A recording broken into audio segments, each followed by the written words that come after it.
beGenius with the genius plays rushing down a core on their opponent, and they earn a 1-0 lead over Tricked Esport. Caldor, did you see that coming?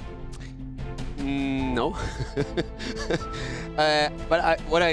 We talked about it during the game, and I really think there's a really cool approach of how beGenius did this, because they played a very smart strategy. If you guys remember what they did the last few weeks before the first victory against Playing Ducks happened, they usually rushed into team fights. They took really, really bad battles where they were down talents. They engaged in the most horrible situations. And this was the exact opposite. This is them saying in the draft, we have a strategy. We have an idea. We don't want to team fight the entire time. We're not focusing on the globals. We have a good combo with an Azeba and a Ragnaros. One slows down the game with his Molten Core. The other one gets a power spike at 20. Our goal is we reach the late game, and in the late game, we execute our damage plays. And they messed up at a couple of tiny moments, yes, but the overall strategy was always followed. If they had to give something up, they did. They played a passive game, and Trick could not capitalize on it. They couldn't gain the momentum they wanted and they needed, and then when 20 was reached, this was the time when all of a sudden beGenius started to just turn up the heat a bit. We'll see if Trick can turn this around as we gear up for game number 2. The triple warrior composition doesn't seem to really work out as much for Trick Esports, and that's been a theme for a long time now. I don't really mind that triple warrior that they're running. I just think if they're going up against what beGenius does here, they have to understand what's going on, which they definitely did, but then they have to change their shot calling. They have to say, guys, we need to push this in more aggressively. We need to be doing a lot of work early on and make sure that our opponent doesn't get ahead there. So that was a bit of a problem that they had, and then once 20 was reached, yes, beGenius didn't play it perfectly, but they made the good calls at the time they needed to. We'll see if they can continue to make these calls here as we are going into Sky Temple for this match between beGenius and Tricked Esport. Now, the last time we saw beGenius on Sky Temple, man, that was a while ago, and they're actually picking up this battleground, which is making me starting to think, man, they have been putting in work into specific strategies, and if we see like what we saw in game number 1, I'm excited to see what they have in store for us. I think for Trick, this wasn't a wake-up call. Think about what's going on here. You have a team that has not won a single match the entire season. Then one day they all of a sudden win against the Playing Ducks. They're super happy. Even they themselves are, I don't want to say surprised by it, but they're relieved that it finally happened. And it was shocking to a lot of people. So you go up against these guys. And of course, what's in your head? It's an easy game. Of course, you want to take it serious, but at the same time, there's always in the back of your head this thing, hey, it's beGenius. They haven't really won anything. They got lucky against the Ducks. And this is the wake-up call. Because this is really them realizing, wait a second. Yes, that might be the team at the end of the standings, but they are all of a sudden fighting with a new-found team spirit that we have to beat first. We can't take this lightly because they are a lot stronger than we expected. So that wake-up call is something that has to shake Tricked up now going into game number 2. And one has to wonder, I feel like Tricked Esport is a team that when their mentality is on point, they're on point as a team. They follow up, they work together, they have the best shot calling they can possibly have. And it was pretty noticeable in the last couple of weeks when we're in the same meta. But with this meta shifting here, is Tricked Esport at a spot where they feel comfortable with their playstyle? Think about how direct Alex is to criticize his own play and criticize mistakes that they made. You can definitely be sure that after this game, he addressed that also very vocally in comms and said, guys, what the hell is going on here? Could we please focus? I don't want to lose this game. We want to make sure we have a good position for the playoffs. So they are going to come into this one pumped. But beGenius, they're in the lead. Yeah. And that is not something they're used to do.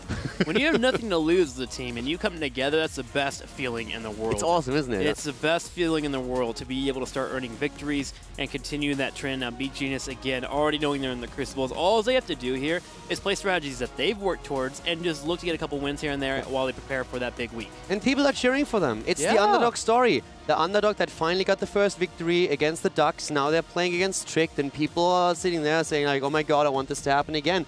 And they have so much momentum for them. They are happy, they enjoy what they're doing here.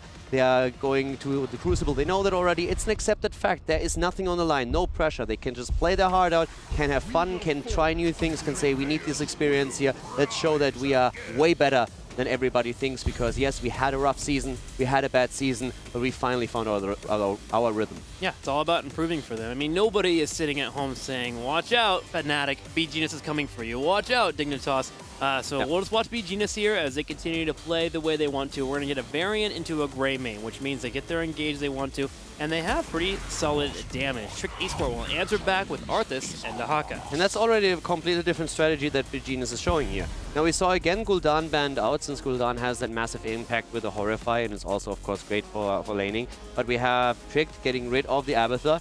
This is a bit because we saw in the past beGenius play with the hero. He can be quite annoying on this map too. But the first 2 picks that we see from beGenius are already showing a very different idea. The last idea, as we said, was stay alive until 20, reach 20 with the Z-Bow, capitalize on his power spike. Now they're saying variant for the hard engage, gray main for the damage on a single target. So that's already completely different from what beGenius was trying to do on the first map. So a completely different strategy.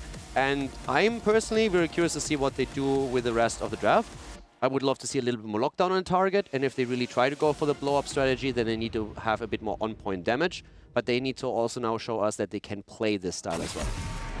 I also kind of want to see a resurgence of Li Ming here from beGenius. We saw a lot of it in the future, or in the past there from the team. Now, of course, they've walked away from the future. I'm a fortune teller at If you some can moments. teach me that trick, I would be really grateful. Trick. I would appreciate that a lot. Yeah, for next weekend, I'll show you the way to look into the future. However, okay, we have I'm going to buy my lottery tickets. Kirva has played Li Ming in the past, and he's a solid Li Ming. And this is a composition that I see set up for Li Ming to be successful, especially here on Sky Temple. Gray main engage, you have variant start up with the fight, you have the damage for the setup already, you have research potential already, you have false set Arthas and Dahaka on the right side, and she gives some control around the boss fight with Poke. So this could be something that we could see here from beGenius. I'm shocked that you're not throwing the all-in version with Chromie into the mix here. Not from Is that too much for you even? Not for Kirva. Kirva, while like him, he's continuing to grow as a player, he's missing some moments here, like that false stat. I'm a little disappointed in some of the plays last game. Continue to grow as a player. He's growing as a player. He's getting there, man. Chromie, he's not ready for the Chromie level. Chromie's up here.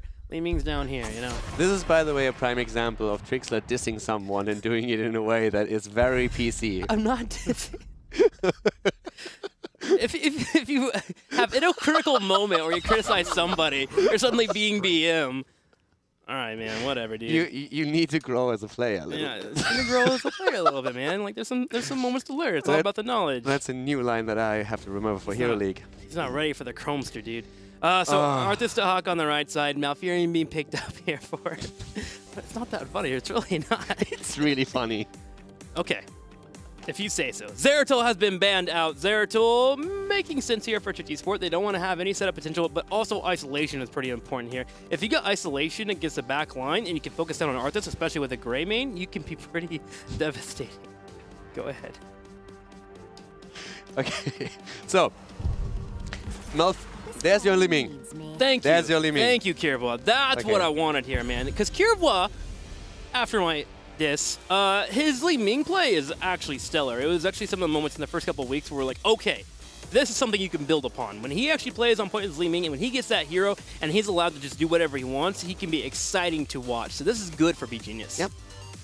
So Kirva can show some personal growth in the next game now. We have definitely a great setup for him. And Varian can set any kind of kills up for combos with Li Ming, Malfurion roots, and Greymane could even add to that by simply going for the Cursed Bullet now. So he doesn't have to go necessarily go for the throw. There's of course a couple of ways how you can play this.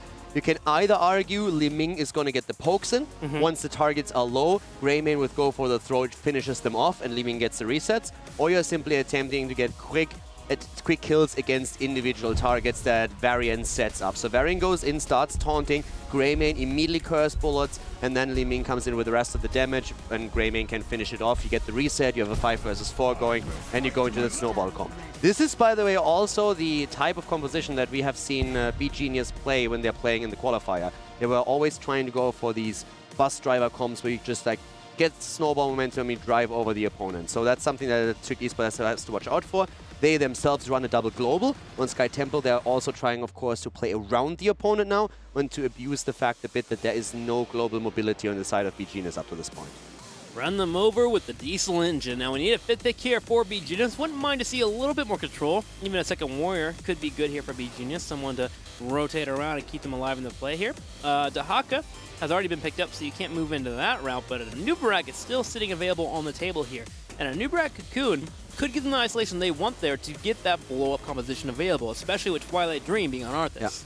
Yeah. And think quickly about the ban on Uther and the pick up on Rhaegar. Not really a hero that we see all that often at Rhaegar. And the ban on Uther also. And the whole concept of this is really that beGenius says, we have a composition that is targeted to blow one target to pieces. What can destroy this? A Divine Shield. So they want to make sure that there's no Divine Shield against them. And on the same note, Tricked is saying, hey guys, we understand what they're doing here. We need a heavy burst heal, and Ancestral is as good as it gets right now. So they are saying, Rhaegar needs to have the cleanse ready, he needs to have the Ancestral ready, we need to save the target. And at that point, we then see the ETC to round the composition up, have a second frontliner here. I could have seen them maybe even with a Muradin in the setup, since they played them in the past, also trying to just get another stun in, but ETC, of course, having that pseudo-global available to him. If they are feeling, hey, we're going up against a double global, we need some kind of mobility here. Maybe the stage dive is the answer, and if not, we can always fall back to the mosh pit, which is just putting an additional threat on the opponent. Yep, you get the power slide in too, so you can follow up your variant who clicks in, gets a slow, the power slide goes in, there's the isolation you're wanting. ETC again, this is the reworked ETC as we are on the Genji patch, so you'll be seeing him get armor instead of actually attack speed to his teammates, so he gets armor individually for every rotation of skills or abilities that he uses. So he can be quite tanky, but he has to be on point with his movements. We'll see if they can handle the pressure of Tricked Esport over here, who has Vala, and Crosby playing that Vala is pretty phenomenal in itself. Yeah, definitely, the Vala play here is going to definitely be on point, but I'm more so looking even towards the globals, as we said. With the double global, that's usually your biggest thing. You try to out-rotate your opponent. Yeah. But I enjoy a lot what beGenius is doing. These drafts are starting to make sense. 2 weeks ago, I was incredibly frustrated watching them draft because there was just no idea behind it. It seemed like whatever they were trying to do, it didn't work out. They had a solo tank in Uburax with Cocoon that just pushed their head out and immediately were just knocked down again, had to always retreat, so they didn't even have a front line, basically. And right now, all of a sudden, clean ideas, crisp drafting, one goal that you have in the draft. If it works out or not, that's a different question, but they are ahead in the series, and they are looking so much better here today than they did in the past. Let's see if they can continue the lead here as we go into game number 2. We are going to Sky Temple. Tricked Esport hoping to tie up the series. I would prepare. Game number 2 and Tricked Esports. Was it the wake-up call they needed on the first map as beGenius took them down? The French team to the left, they want to take them on once again. Here on Sky Temple with another win. Danatan on ETC, tank for the win on Varian. Unstable on Malfurion. We see Li Ming played by Kirva. And Arcane on Greymane. To the far right, Tricked Esport in the red. Nape will be showing off his Rhaegar gameplay. Alex Aproji back on his Bay Arthas. We're going to have Crosby playing the Vala. Going to have Falstad played by Eternal. And last but not least, Rimmer on the Hacken. This is going to be a really interesting one right now, since Tricked has, of course, some pressure on them after the loss on the first map. This is not what they signed up for in their mind. beGenius is happy to play the underdog role at this point and says, hey guys, we can still make this work. And they're already setting up a bit of aggression down to the bot lane, where with the trap they are hoping for an early kill. But so far, nobody on the side of the red team has taken the solo lane position. Nobody has. Kirvo playing safe, knowing that the eye has been cleared out for Vision. Nobody showing up on the bottom lane. Kirvo not leaving this gate quite yet. Alex Proji. Turret is forward, and we will start with the turret race as it begins here. ETC, Greymane, or Malfurion themselves working on clearing out the lane to set up that bottom. Yeah, the bottom lane is actually something that concerns me a little bit. They're trying to go for the Haka. Can they get the kill? That would be an important one, but I don't think they will be able to make it work. They could have gone for the tower instead, and they didn't do this. So Tricked gets ahead quite heavily by taking down 2 of the structures. That helps them not only in experience, but it also gives them a very good lead when we're talking about that top temple, so they can aim to drop the fort right away. Arcane working on that side here. Remember, it would delay as long as they can here, but bringing out the drag. Arthas and crew have started an aggressive push from the top as they are looking to grab the fort. Varian realizing that Kirvo can't quite hold this by himself on that Li Ming will rotate in to help while the rest of the crew just head to the middle lane. Now the top temple would deliver the fort into the hands of Tricked, so they would take that down. The problem really is that down to the bottom of the map we are having an issue with that well. The wall is open, so this could actually be a kill against the fountain, and if that happens, the next temple phase is going to be starting with an advantage for beGenius, since they themselves still have lane sustain. Fort will die here from the Temple be ground on the top. Good play here by Tricked Esport as they continue to keep up with that trend here. beGenius in the middle, floating around, realizing with the threat of globals, they're going to stay near to their teammates. Kirvo is on the top left, and Greymane has moved into the middle.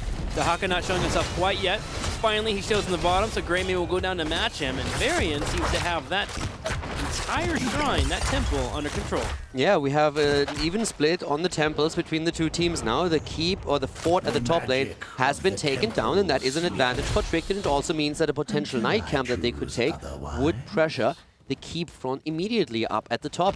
Down to the bottom, as I said a bit earlier, though, it's really all about the well. Can beGenius take down the fountain? Yes or no? Always the question. Let's see if beGenius moves in to clear it up. Trick Esport taking the advantage of the globals, and beGenius hanging out back home. They are moving in and getting aggressive on the Giants and such. The only hero with personal growth is Avatar Muradin. Thank you. He has a good point. He has a really good point there.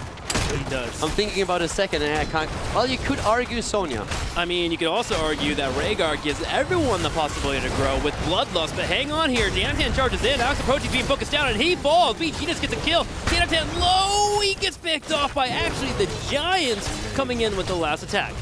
It's a trade, 1-for-1, the Giants with a kill indeed already up to the top lane, Dahaka. And this is where what we've been talking about earlier. The big advantage of Trick with this particular setup here. They have the globals, and that's what they're trying to utilize.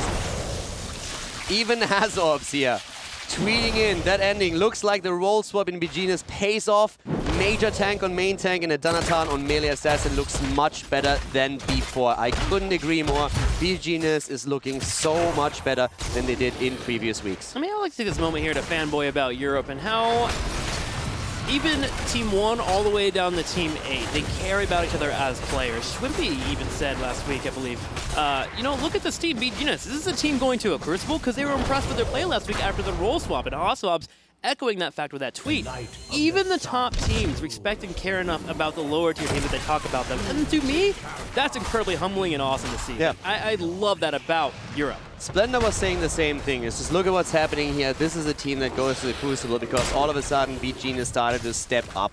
And of course for them it's a bit disappointing that it happened so late in the season, but still, they are making a good showing here. Obviously, we're still only in the second game. They haven't won the series yet. It's just so fantastic to see them finally play to their potential. Right now, already they engage here at the side. We have Tank for the win, moving in. Keep in mind that their power spike comes on 10 when they can set their combo off, but already they are aggressive as Remaballer moves in and attempts to go for a quick drag, but ETC is able to push him away. Very on low on health there. Will get healed up there by Unstable. Kirbo coming in with the orb does connect on the Giant. Remember, we'll dodge it there with his own burrow. Danatan looking for an engage, and with two big, massive tanks here, Kirbo and Danatan setting up for their movements.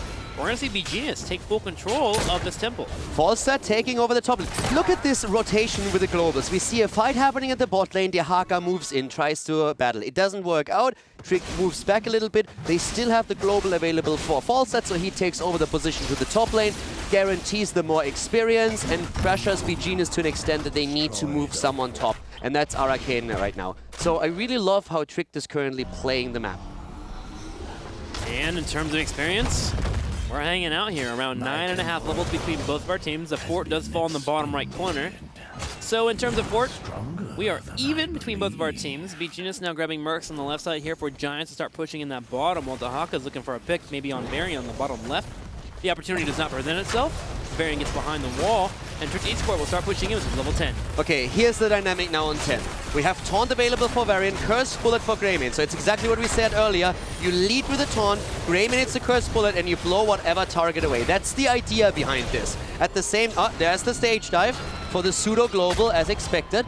But this is what Trick has to do. Trick has the Ancestral available, they have the Cleanse, they have a Rain of Vengeance, and they have the Mighty Gust. Their goal is stop the snipe. Make sure that once Varian goes in and that everybody on beGenius starts to committing their resources and their cooldowns, that you have either a Gust happening, the Ancestral coming through, or Vala stopping all of it with a Rain of Vengeance. If you can make that work, then Trick finds himself in a good spot for the fight. But that has to happen, or they fight with a man down. beGenius has ways to handle that too. They can also have Li Ming come in with the wave of force, knock someone back, maybe hit Falstad before he drops with the Mighty Gust, or a big flank from Malfurion with that Twilight Dream. It is a bit risky and probably not going to be seen until level 20. But Trick Esport aiming to stop that big aggressive snipe from happening. In fact, it's a snipe happening in the bottom right corner as Dahaka gets picked off. Yeah, well, welcome to the Thunderdome, my friend. So we have one down already, a second kill for beGenius. They get the taunt in, and then Liming says, well, there's my combo, enjoy, bro. So we have that kill happening, and Trick now finds himself slightly behind. Nothing too crazy just yet, but it is just a preview of what's going to come over the rest of the game. 2 temples activating in 10 seconds. We are neck and neck in terms of experience here. 11 and a half, 11 3/4, almost 12 for both of our teams.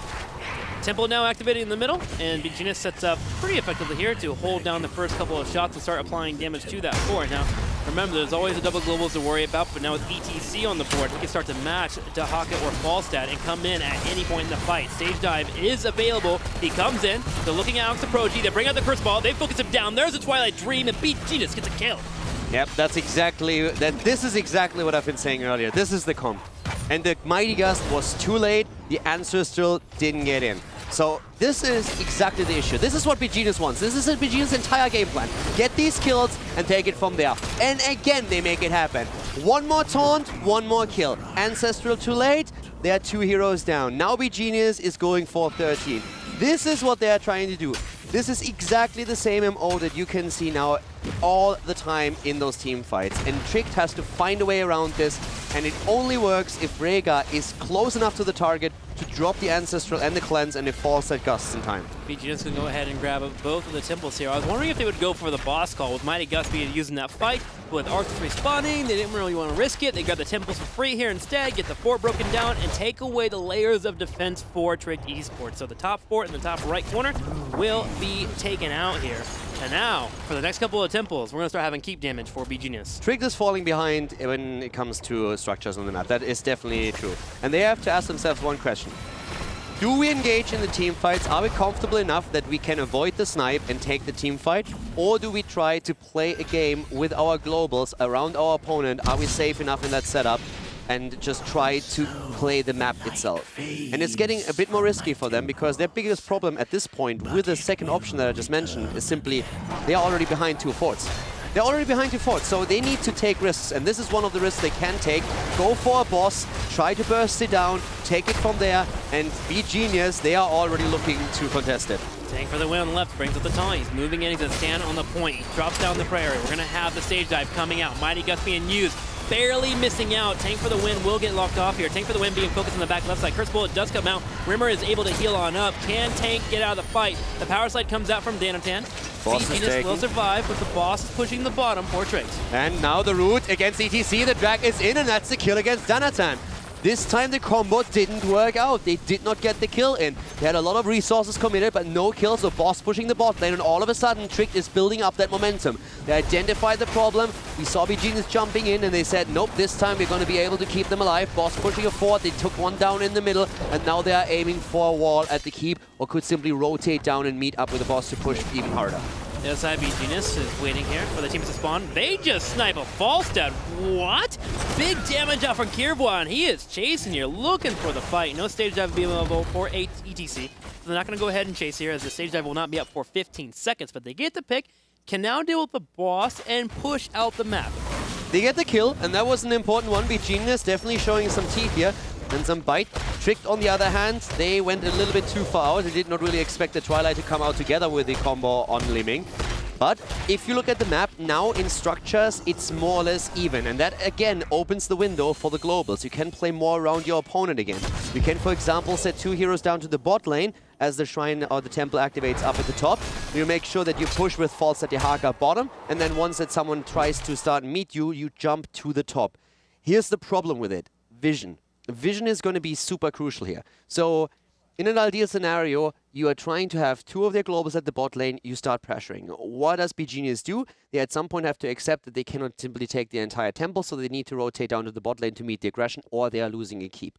And then the 2 globals move to the top, you take over the temple, and you get a bit ahead. So you're trying to play the map. The problem is, if you get jumped by that variant and he taunts you, there's no getting away from there. So they need to get vision first. And that's one of those things now. How much do you risk? Where do you move back? Or do you simply say, we can take the team fight, we know what they're doing, and we can stop it? There's also, and this may be a bit more aggressive, you could put UTC in the bottom, have defense, and maybe we just have beGenius go for an aggressive play on the top wall, keeper in the top right corner. I mean, they have Greymane in that scenario. They could put out a lot of damage pretty quickly and maybe win a base trade in that scenario. Yeah, there's definitely a lot of things that come into this now. And beGenius at least going for the ETC, as you said, with the stage dive.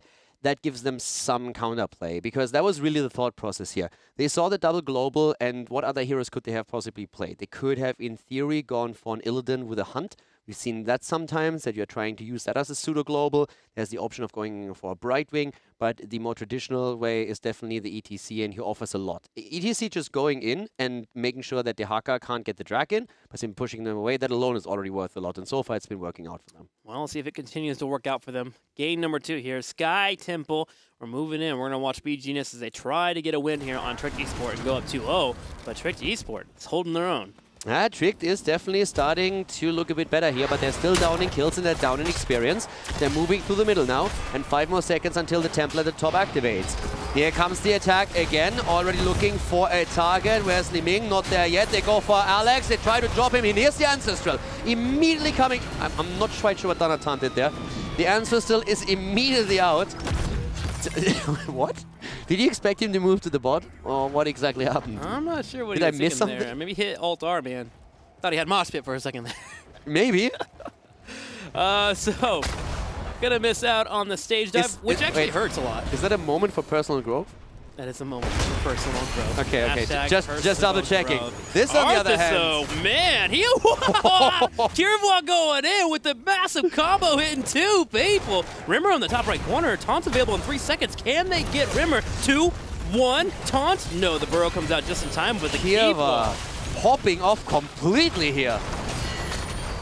This is a hero that he does not need growth on. He does so well on Liming. A quick side note, everybody. No, we did not mix up the names of the teams at the top. beGenius is indeed in the lead in the series and is also rushing the core.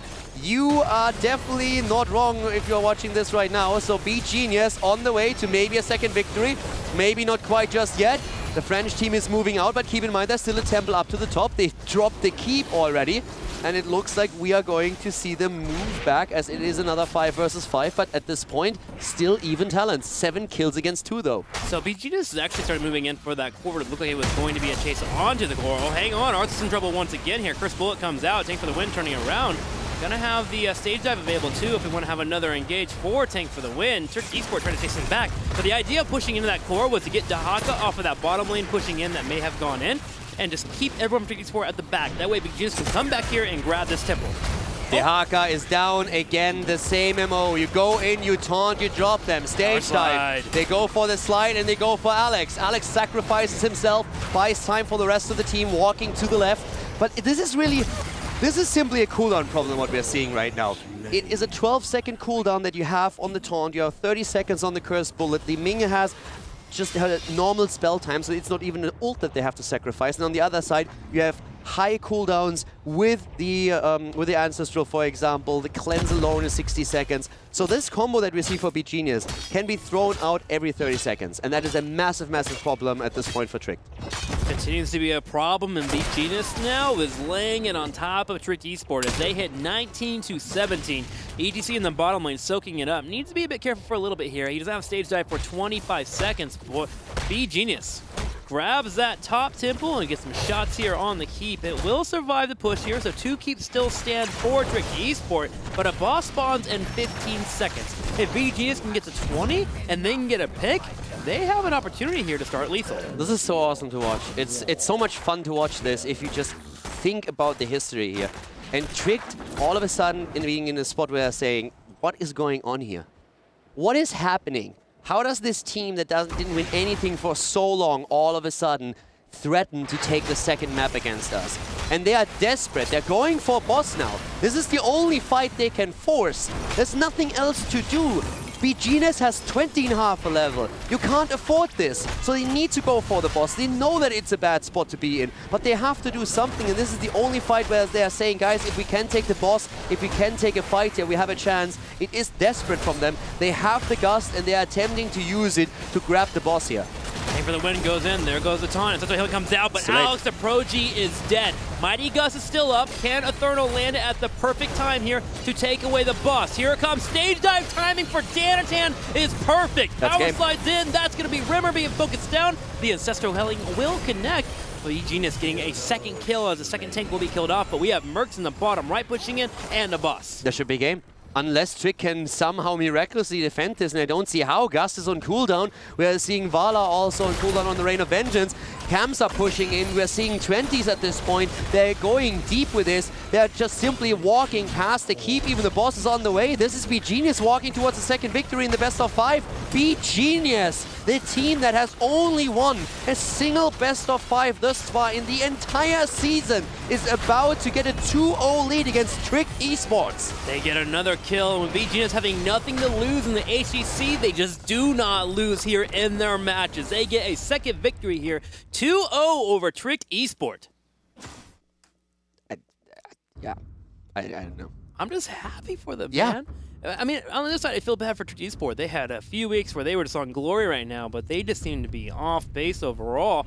And beGenius went back to their roots here for game number 2, and you can see how they actually qualified for the HGC. This is stuff that they pulled off in the qualifiers, and they pulled off well. And now in game number 2, they executed to a T.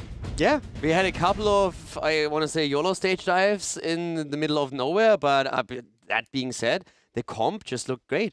We said it in the draft. It's a very different style from what they were trying to do on the first map, where it was a delay tactic to get Nazebo into play. This time they said from the start, okay, we're going to blow heroes up, and then we're going to take it from there. It worked well, and it's a very clear-cut idea what they are following with. And you could really tell that even with the Ancestrals being on point, it was just so hard. It's a cooldown game. If you have a 30-second cooldown as the longest cooldown of your comp, and the shortest cooldown to counter it is a 60-second cleanse, not even talking about Army of the Dead and, of course, about the Ancestral Healing, then you can only win out if you can disengage after the first attempt. So they go in with the taunt, they try to blow a target up. If it works, awesome. If it doesn't, move back, wait another 30 seconds, try it again. And it worked absolutely beautifully well. 12 kills against 2 says it all. It worked so well for beGenius. They are up 2-0, and they are looking to end it for our next game.